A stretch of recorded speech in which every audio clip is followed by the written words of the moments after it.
Yeni bir ülkeden herkese selam arkadaşlar. Bugün sizinle İspanya'nın en büyük ikinci kenti Barcelona'dayız.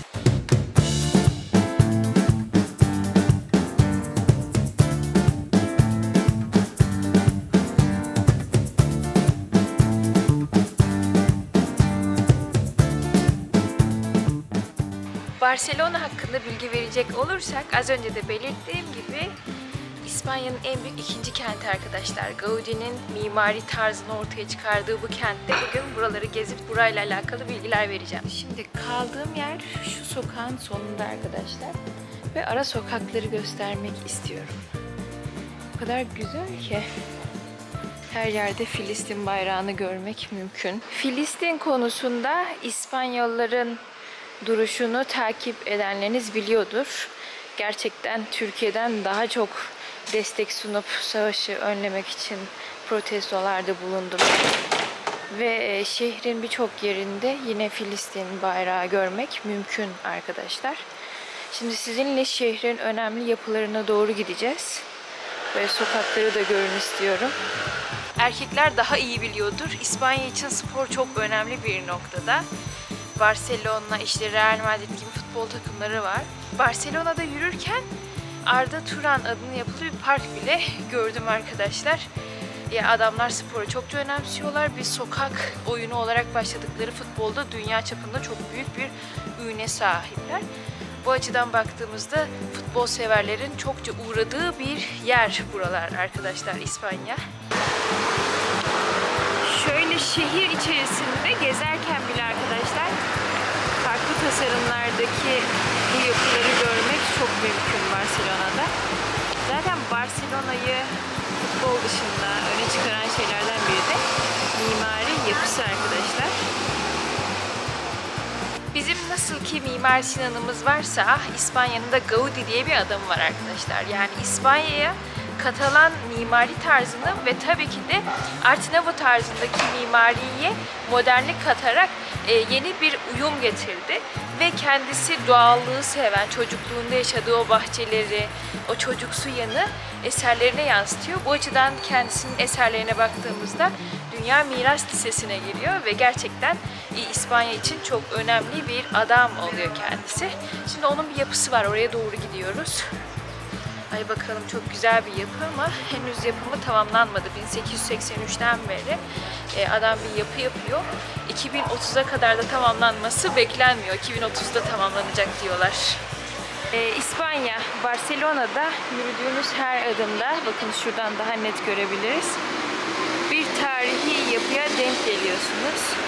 Ve hep diyorum, Avrupa'nın bu konularda en iyi yaptığı şey bu yapıları koruyabilmesi. Bu açıdan baktığımızda gerçekten adamlar başarılılar.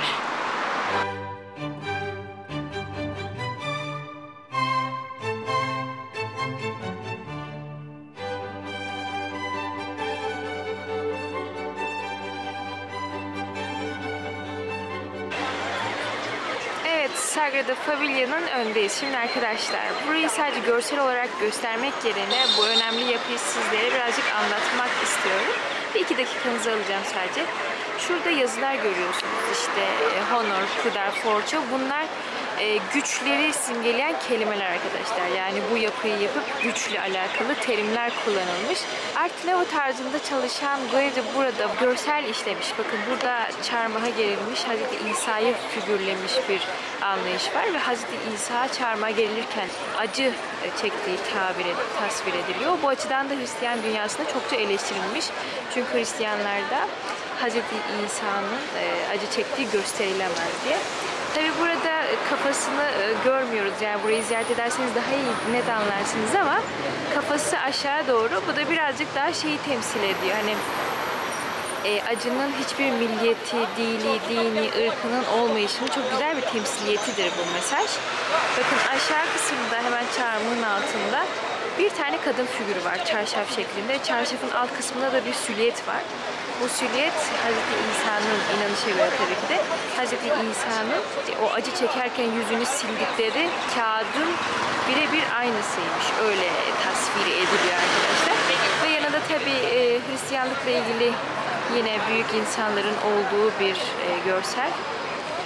Ayrıca bakın hemen Hazreti Meryem diye inanılan kişinin yanında sol tarafında 2 tane asker var ve onun yanında pelerinli biri. O da buranın yapımcısı olan Gaudí'nin bir temsili, yani onu onurlandırmak için mimarlar böyle bir şeyi eklemişler buraya.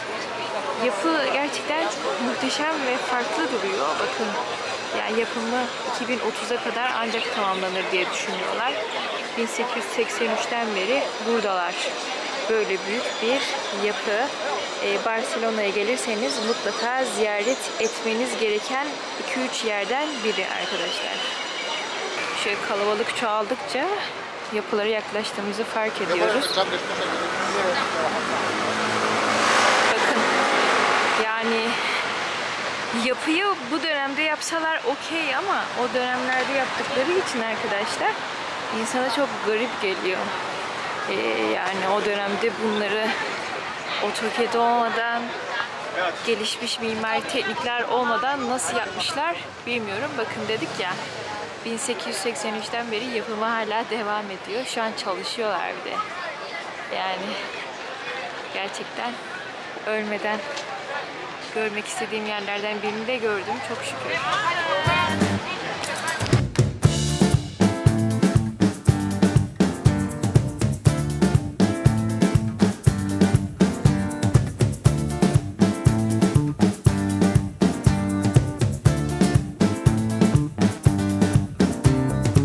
Barcelona'nın herhangi bir sokağında bile yürürken o kadar iyi hissediyorsunuz ki. İstanbul'daki birazcık daha Taksim civarına benziyor. Ne bileyim böyle farklı bir havası var. Sanki böyle mahalle hayatının da çokça olduğu bir yer gibi görünüyor. Tabii hiç yerli görmüyorum ama yine de çok iyi hissediyor. Bakın şöyle İspanya mimarisinde balkon öğesi çok önemli bir yerdedir. Ve balkonu genellikle kullanmışlar arkadaşlar. Barcelona'nın şehir yapılanması o kadar güzel ki arkadaşlar. Dünyadaki en iyi şehir yapılanmalarından birine sahip bir ülke burası.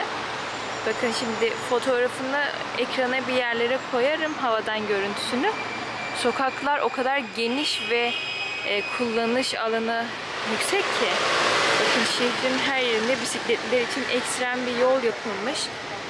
Işıklandırmada da aynı şekilde ve buna göre trafik işliyor ve herhangi bir sorun da yaşanmıyor arkadaşlar. Casa Milán La Pedrera'nın önündeyim. Arkamda görmüş olduğunuz yapı Barcelona için çok önemli bir yapı. Şöyle inanılıyor ki Gaudí'nin Familia'dan sonra en çok ziyaret edilen ikinci yapısı burası. Tabi zamanında Pere Milà diye bir adam, onun için tasarlanmış bir yapı burası arkadaşlar. Yine böyle çok popüler noktalarda hani şey var ya, eskiden çok eleştirilip sonradan ün kazanmış yapılar arasında bunu gösterebiliyoruz.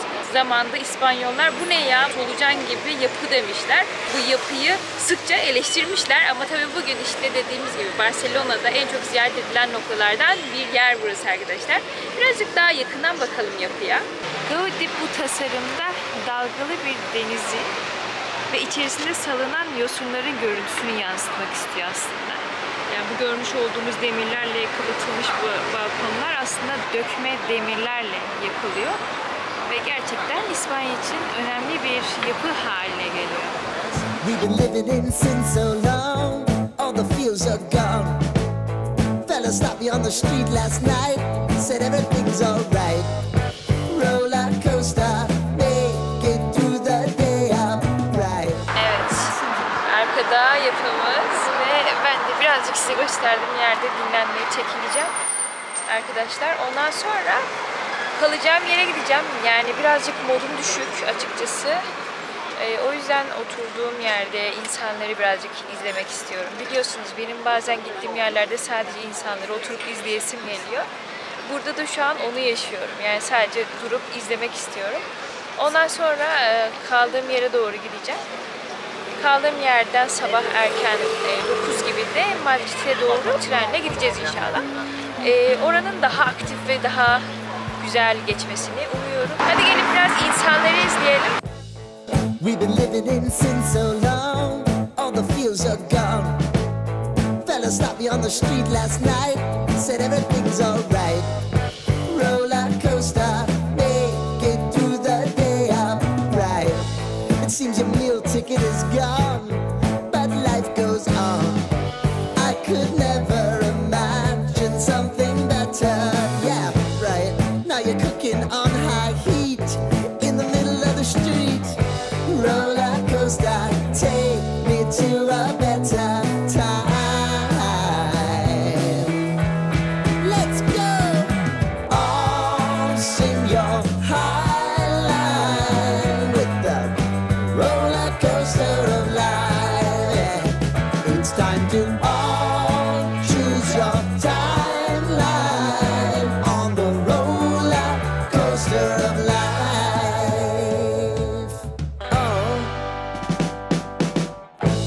You seem to easily forget how to place your bet.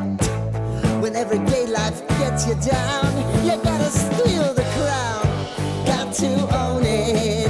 Don't bitch and moan about it, please. God forbid you scrape your knees, and it's nothing to sneeze at.